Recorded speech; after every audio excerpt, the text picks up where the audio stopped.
Cette vidéo de Mixdeal vous est présentée en collaboration avec le Café Dragon de Belleuil. Bien plus que des jeux. Vous incarnez une corporation interplanétaire et tentez de rendre Mars habitable et profitable. Et oui, il s'agit du tout nouveau jeu de Stronghold Games, Terraforming Mars Ares Expedition, qui est la version jeu de cartes du jeu à succès du même nom, Terraforming Mars. Donc ce jeu-là se joue de 1 à 4 joueurs et peut même se jouer en mode coopératif. Je suis Sophie de la chaîne YouTube Mixdeal et aujourd'hui, on va faire le tour des règles de ce jeu-là en débutant avec la mise en place et on commence ça tout de suite.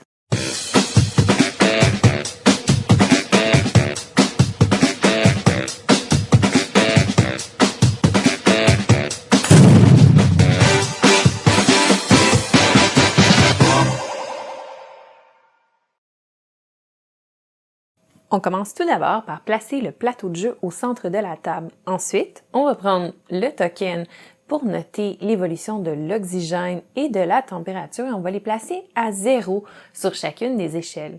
Donc, ces échelles-là vont augmenter au fur et à mesure de la partie pour pouvoir prendre en note, en fait, l'évolution de la température au fur et à mesure qu'elle augmente et l'évolution de l'oxygène également. Ensuite, après les avoir bien mélangés, on va placer les tuiles océan face cachée sur la carte, en fait, sur les espaces réservés, comme ceci. Chaque joueur va ensuite recevoir un plateau joueur. Il va pouvoir suivre la production de chacune de ses ressources, ainsi que 11 jetons de sa couleur et un aide de jeu. Donc, on va commencer par placer chacun des jetons à 0 sur chacune des productions différentes sur le plateau joueur. Ensuite, on va prendre un jeton de la couleur du joueur et on va le placer à 0 sur le plateau de jeu où on va compter les points de terraformage ou encore les points de victoire. Chaque joueur vient poser son jeton de joueur sur la case 5 points de terraformage. Donc, tout le monde commence avec 5 points. Et, en fait, les points de terraformage, c'est vos points de victoire durant la partie, mais c'est aussi ce qui va déterminer en partie votre production de méga crédits. On va ensuite placer à proximité de chacun des joueurs les jetons pour compter chacune des productions, ainsi que les jetons forêt de valeur 1 et 5.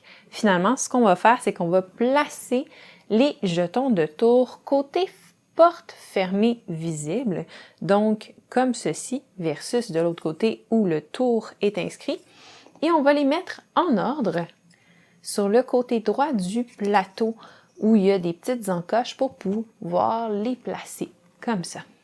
On va ensuite prendre les jetons de tour et on va les placer, en fait, là, face cachée, donc face porte fermée visible, versus de l'autre côté où le nom du tour est inscrit. Et on va les mettre à droite du plateau où il y a des petites encoches pour pouvoir les placer comme ceci. Chaque joueur va ensuite se voir remettre 8 cartes projet ainsi que 2 cartes de corporation. Donc, chaque joueur va devoir choisir parmi ces 2 cartes de corporation celle qu'il souhaite garder pour le restant de la partie et remettre l'autre, en fait, dans la boîte. Une fois que c'est fait, à ce moment-là, on va ajuster les ressources de départ, donc les productions, tout ça, selon ce que dit la carte corporation. Dans ce cas-ci, elle dit simplement que le joueur va commencer avec 40 méga crédits que l'on va mettre dans le plateau joueur, dans l'espace des méga crédits. Finalement, chaque joueur va recevoir 5 cartes phases notées justement de 1 à 5 dans le haut à gauche de la carte. Et ensuite, on est prêt à débuter la partie. Dans Terraforming Mars Ares Expedition, comme son nom l'indique, le but est de terraformer Mars. On veut donc amener au maximum les différents paramètres, donc l'oxygène et la température, ainsi que de retourner face visible chacune des tuiles océans, ce qui va mettre fin à la partie. Donc le joueur avec le plus de points de victoire va remporter la partie. Une partie de Terraforming Mars Ares Expedition se joue en manches et chaque manche se joue en 3 phases. Donc, on a la phase de sélection, la phase de résolution et la phase de fin de tour. Comme Terraforming Mars, Ares Expedition est un jeu de cartes. Il y a plusieurs cartes différentes dans le jeu. On va donc commencer par regarder leurs effets et leur anatomie. Il existe 3 types de cartes différentes dans Terraforming Mars Ares Expedition. Les premières que l'on voit là, c'est les cartes vertes. Celles-là vont ajouter en fait des ressources à la production. Donc, dans les 4 productions de base, c'est-à-dire les mégacrédits, les cartes, la chaleur et les plantes. Ces cartes-là aussi peuvent fournir en fait des bénéfices, soit en acier ou encore en titanium, ce qui va donner des rabais durant la partie. Il y a également les cartes bleues qui sont des cartes actions, donc qui vont fournir des actions durant le jeu. Donc on a les cartes bleues en fait avec une petite action ici d'indiquer dans le coin inférieur à gauche avec une flèche. C'est des actions qui vont pouvoir être activées durant le tour d'action, en fait, dans une phase. Puis il y a également les cartes bleues avec un fond mauve. Celles-là vont offrir des bonus passifs qui vont être actifs tout au long de la partie une fois qu'ils sont placés devant nous. Finalement, il existe les cartes rouges. Celles-là, en fait, ne vont pas procurer d'augmentation de production ou encore d'action, mais ça va être des effets immédiats qui vont être joués directement quand la carte est mise devant nous. Ensuite, la carte n'est plus active à part pour ces tags qui sont sur le côté, en fait, ces badges qu'on va voir un peu plus tard. Si on regarde de plus près l'anatomie des cartes, on va se rendre compte qu'il y a plusieurs informations sur les cartes. Tout d'abord, dans le coin supérieur à gauche de la carte, on a son coût en mégacrédits pour pouvoir la placer devant nous. Ensuite, chacune des cartes va pouvoir avoir jusqu'à 3 badges d'inscrits à sa gauche. Donc, les badges vont pouvoir être utilisés durant le jeu. Ils sont surtout mis en référence par d'autres cartes qui vont se servir des badges qu'on a en jeu pour créer certains effets. Autrement, ils n'ont pas vraiment d'effet en tant que tel. À part de ça, on a, comme on le disait tantôt, les actions sur les cartes bleues ainsi que les bonus passifs. On a également la production ainsi que les capacités d'une carte, soit en titanium ou encore en acier. Et finalement, on a les cartes rouges, comme on le mentionnait tantôt, qui ont des effets immédiats qui sont indiqués par le petit éclair. Un autre détail sur les cartes, ce sont en fait les prérequis. Comme on voit ici, il y a un petit signe comme ça en haut de la carte indique qu'il y a un prérequis, dans ce cas-ci, en température. Si on regarde dans le texte, on voit un petit crochet et ça dit que la température doit être dans une zone rouge ou plus chaude pour pouvoir jouer cette carte-là. Donc, les cartes qui ont un prérequis ne peuvent pas être jouées si elles ne rencontrent pas, justement, les conditions. On va également remarquer que sur les cartes bleues et vertes, comme ils ont un effet qui perdure durant la partie, en fait, il est résumé dans le bas à gauche et il y a également un chiffre d'indiquer au-dessus de la boîte. Ça indique en fait les numéros des phases dans lesquelles son effet va s'appliquer. Et finalement, sur certaines cartes, on va également avoir une indication ici, à la droite de la carte. Ce sont les points de victoire que la carte va générer en fin de partie. Donc, il peut y avoir des chiffres décrits qui varient généralement de 1 à 3, mais également des fois des petites étoiles comme ça. L'étoile, en fait, va être précisée dans le texte d'effet de la carte et ça va, en fait, les points de victoire vont dépendre de certains paramètres qui vont être mentionnés sur la carte. Donc, dernier petit détail, on va remarquer que chacune des cartes a un petit résumé en texte de ce qu'elle fait. Donc, les effets qu'elle procure, autant au moment où on la joue, s'il y a des petits éclairs, autant l'effet qui va perdurer durant la partie que ses prérequis ou encore des spécifications quant au point de victoire ou autres détails sur la carte. Maintenant, on va regarder de plus près les cartes corporation. Donc, au début de la partie, chaque joueur va recevoir 2 cartes corporation. Il va devoir en choisir une qu'il va garder et une qu'il va défausser. La corporation va représenter votre compagnie qui souhaite terraformer Mars.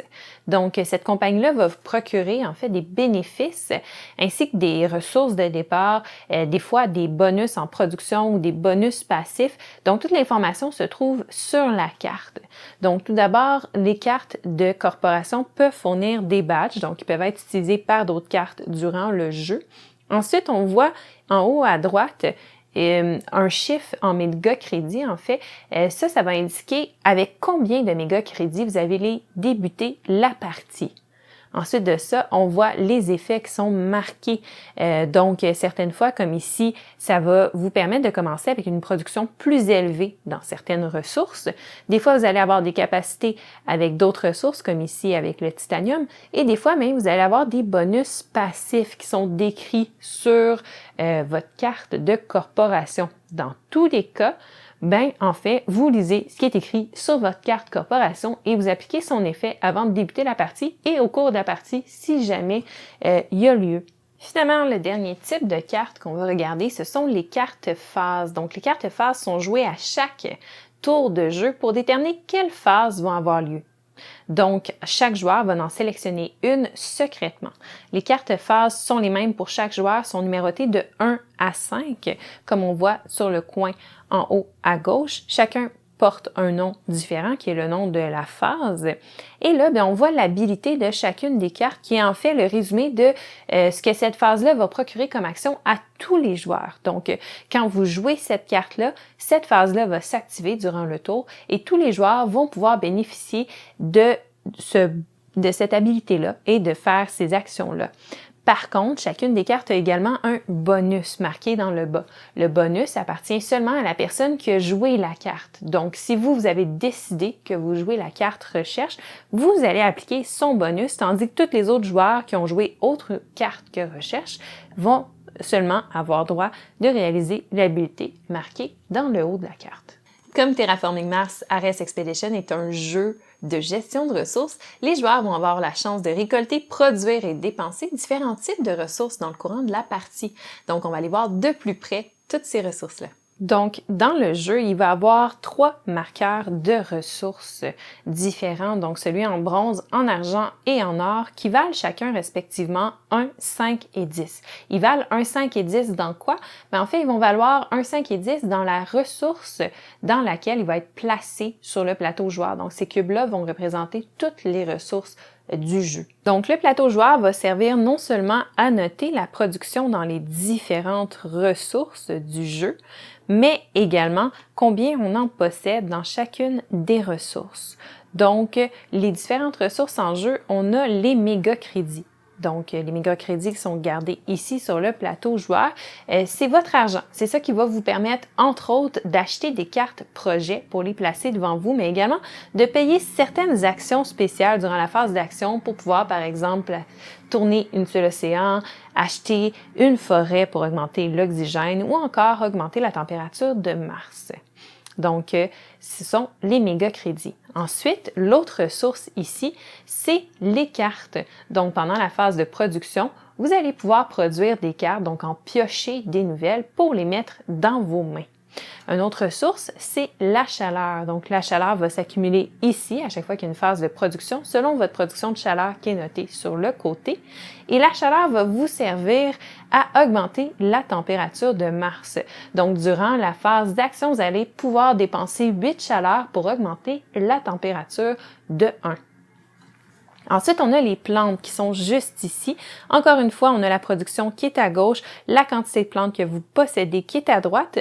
Et en fait, les plantes, elles vont servir, elles, à être dépensées pour pouvoir construire des forêts sur Mars et donc augmenter l'oxygène. Durant la phase d'action, vous allez pouvoir dépenser 8 plantes afin de construire une forêt, ce qui non seulement va vous donner un jeton forêt que vous allez placer devant vous et qui va valoir 1 point à la fin de la partie, mais vous allez également augmenter l'oxygène. Ensuite de ça, sur le plateau joueur, on a 2 autres ressources que vous remarquez qui n'ont pas de compteur. Donc, en fait, ce sont des habilités, soit en acier ou encore en titanium, que vous allez gagner grâce à certaines cartes. Et comme pour la production, vous allez l'augmenter et le compter. Sauf que, contrairement à la production, il n'y a pas de ressource qui va être produite. C'est un rabais que vous allez avoir sur certaines cartes, dépendamment de votre niveau.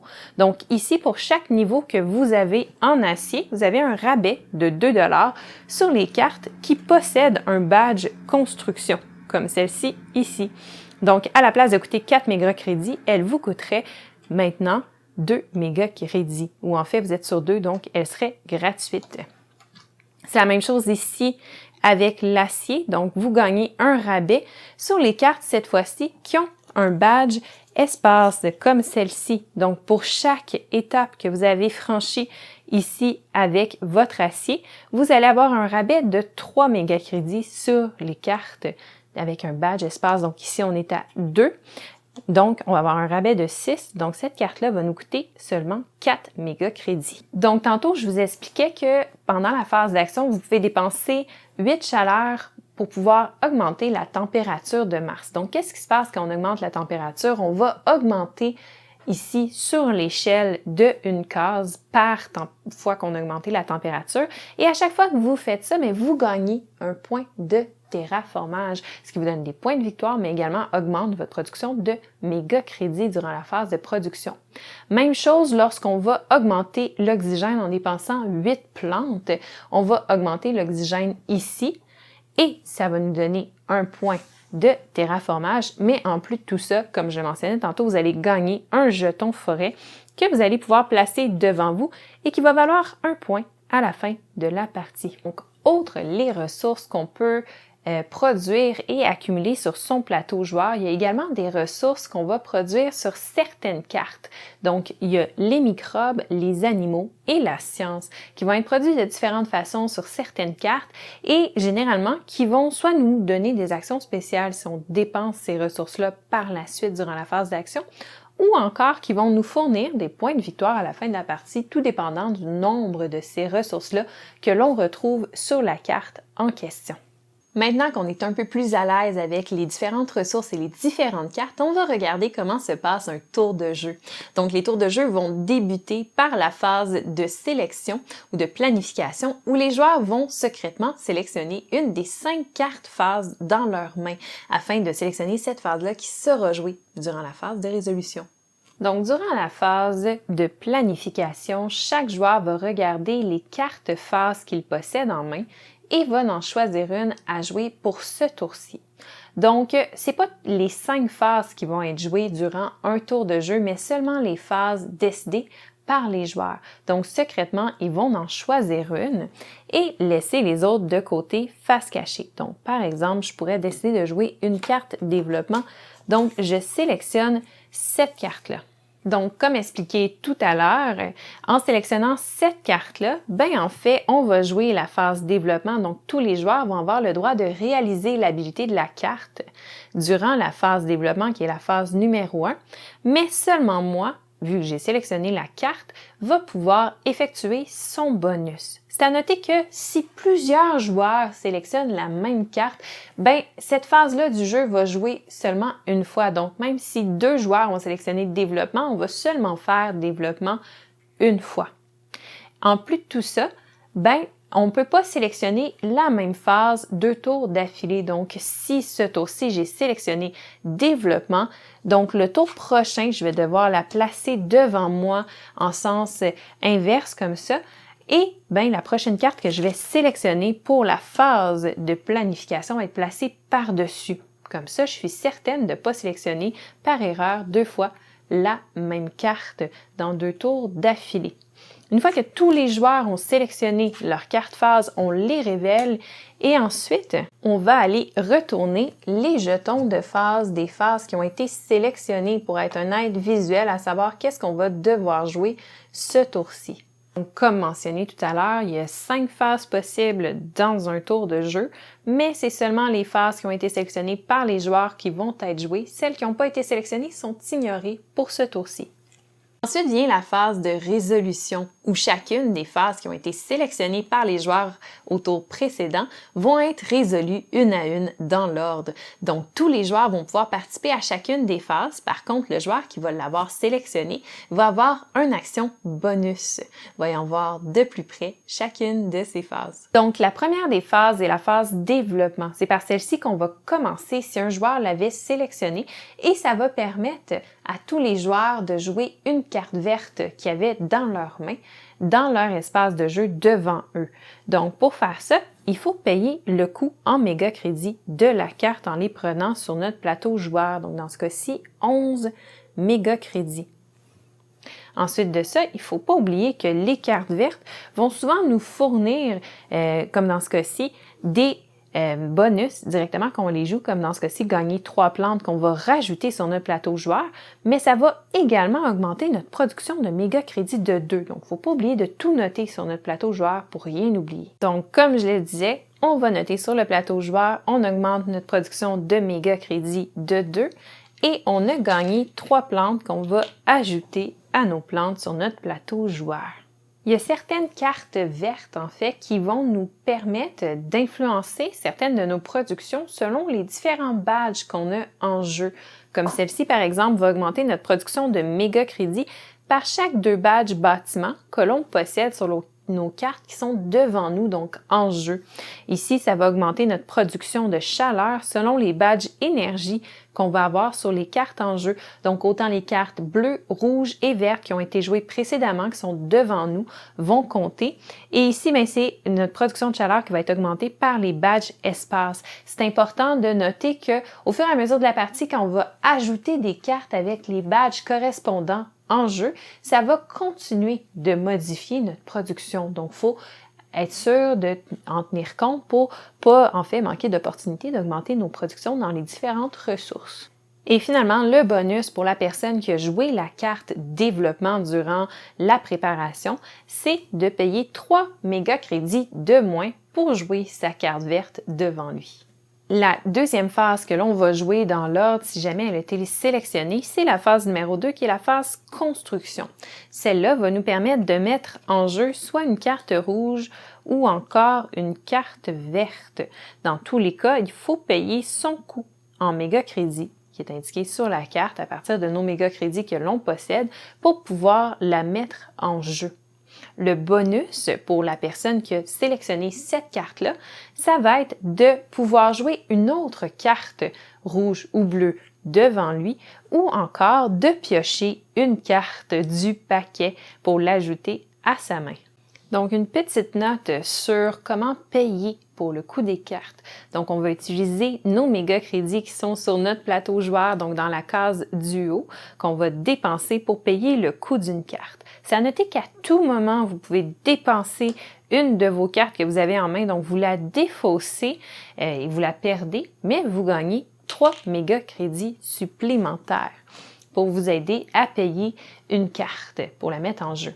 C'est à noter que tout l'argent excédentaire que vous auriez payé vous est remis et qu'il faut penser à calculer vos bonus, soit en acier ou encore en titanium, qui va vous donner des rabais sur les cartes. Donc, le titanium va vous donner un rabais de 3 par étape. Donc, si on est à 2, on a un rabais de 6 pour les cartes avec un badge espace comme celle-ci.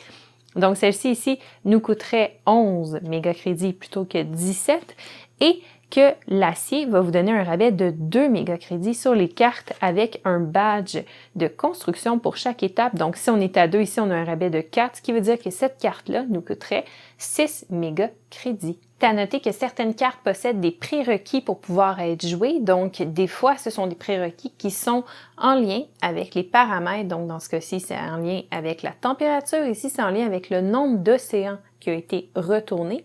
Ici, c'est en lien avec des cartes qui ont été jouées devant vous. Donc, ça vous demande d'avoir 3 cartes avec ce badge-là avant de pouvoir jouer celle-ci. Ici, c'est en lien avec des ressources que vous allez devoir dépenser. Donc, ça vous demande de dépenser 5 chaleurs pour pouvoir la mettre en jeu.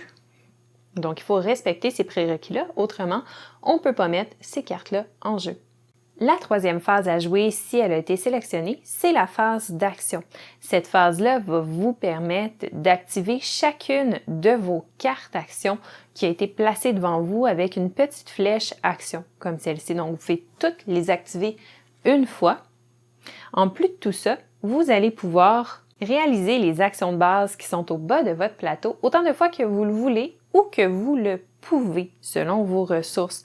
Donc, vous pouvez dépenser 20 méga crédits pour pouvoir planter une forêt et augmenter l'oxygène, 14 méga crédits pour augmenter la température de 1 étape ou encore 15 méga crédits pour pouvoir, en fait, virer une tuile océan, donc la construire.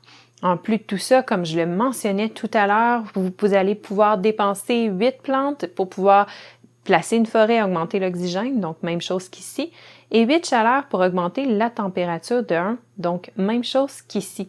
C'est à noter que si vous possédez 8 ou plus jetons de chaleur et 8 ou plus jetons plantes sur votre plateau joueur durant la phase d'action, vous êtes obligé d'ici la fin de la phase d'action de les dépenser pour pouvoir augmenter l'oxygène ou augmenter la chaleur, dépendamment si vous avez des plantes ou de la chaleur. Donc, comme on l'expliquait tout à l'heure, le but de Terraforming Mars, c'est d'augmenter chacun des paramètres au maximum, c'est-à-dire d'augmenter au maximum la température, augmenter au maximum l'oxygène et avoir viré chacune des tuiles océan, ce qui va déclencher la fin de la partie. Donc, comme on le voyait, dès qu'on augmente un paramètre, que ce soit la température ou l'oxygène, on augmente notre niveau de terraformage. Dans le cas de l'oxygène, on gagne également un jeton forêt que l'on place devant nous et qui vaut 1 point à la fin de la partie. Et puis, dans le cas des tuiles océans, quand on les revire, soit avec l'effet d'une carte ou encore avec l'effet d'une action, on va gagner le bonus qui est marqué là. Donc ici, on va gagner une plante et 2 mégacrédits, en plus d'augmenter, encore une fois, notre niveau de terraformage. Le niveau de terraformage qui correspond au point de victoire, mais également à une partie de la production de mégacrédits. Et finalement, le bonus pour celui qui a sélectionné la phase d'action, c'est de pouvoir activer une deuxième fois n'importe laquelle de ces cartes actions qui avaient déjà été activées durant cette phase-là. C'est à noter que de payer une action de base durant la phase d'action avec nos mégacrédits ou encore avec nos ressources pour augmenter les différents paramètres, c'est juste une façon de faire parce qu'il y a plusieurs cartes qui vont vous permettre d'augmenter les paramètres ou encore, certaines fois, d'augmenter tout simplement votre niveau de terraformage. Donc, il y a tout plein de façons de procéder pour pouvoir le faire. À noter que si dans une phase, un paramètre atteint son maximum, eh bien, dans cette phase-là et cette phase-là seulement, donc par exemple, si on est dans une phase d'action et que j'augmente la dernière étape de l'oxygène en dépensant des plantes, mais que d'autres joueurs voulaient dépenser des plantes ou payer de l'argent pour augmenter l'oxygène, eh bien, c'est la dernière phase dans laquelle ils vont pouvoir le faire et gagner des points de terraformage. Donc, une fois que la phase d'action est terminée, on ne pourra plus gagner de points de terraformage pour ce paramètre-là. Donc, même chose pour la température, si j'atteins la dernière case en augmentant la température avec ma chaleur, mais que d'autres joueurs souhaitaient le faire, c'est le dernier tour où ils peuvent le faire.